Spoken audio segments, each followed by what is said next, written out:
now at Washington University. We just finished last year. I've got a portfolio from Bernie Wilhelm, who just graduated in our program, and I've got Claudia, who's in the first year. That's 3 portfolios. If you want to look at this, we can talk about it. But I want to answer your questions first about portfolios, our expectations, that kind of thing. What do you guys? Make sense to what we showed? For reference, when you say first year, you mean like beyond what we're leaving here and going to first year? You would go to first year, yeah. Okay. You go into design 1, and here you go into design 1, but it's gradual. Beyond your first year, we think. Your first year, yeah. You've already done that. I mean, the advantage for the St. Pete students is you have a skill set, model building set that's stronger than some of the students. It was always difficult when we were talking about how to merge this program because we had some 2-year programs that are not as strong. I won't mention their names. Coming from all around the state, 2-year programs. And so it's difficult. How do we handle this? You know, one is admissions. And one year, one of our local schools, nobody got in, was admitted. And I wanted to write a letter to that school and say, you know, you're doing these I know the students all can't be bad. And the next year we try to look beyond that. We look beyond the portfolio. We try to see if there was a strong student that was probably in a not a good program.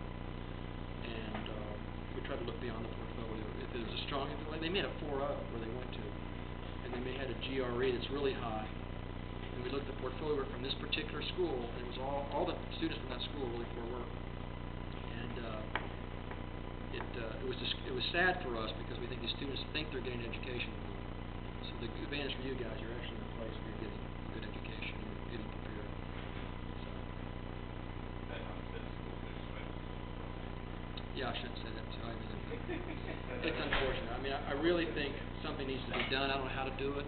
I don't know what the policy is. I don't know how I should approach it, but it's unfortunate for those students because they're trying to get into the University of Florida or our school or another school, and it's really hurting them. And they're paying the same amount that you guys are paying. They're spending just as much time probably, but they're not getting the education because the philosophy is very different. And we've had good teachers over there at that school, but they don't last because they're not supported. Yeah. What requirements are there for text on the portfolios from year to year? I mean, is there any... How much text? Yeah. I think you could be the judge of that. When we're looking at 200, we're not reading a lot until we want to learn a little bit about the project. But what you saw here in some of these projects,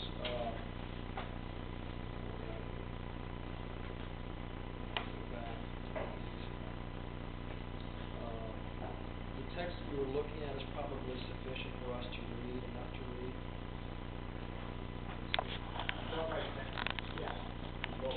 Bullets, yeah, bullets, this is too much. That's probably a maximum amount of text right here, like a paragraph. But, I mean, it's not even necessary. If the project can speak for itself. Exactly. This one doesn't have any text at all. It can speak for itself. That model speaks for itself, right? Okay. John Carlo, there's no text. A little text right down here. What's that? He did put text in, he spells wrong. Yeah, you're right. Yeah, be careful of that too. That's not good.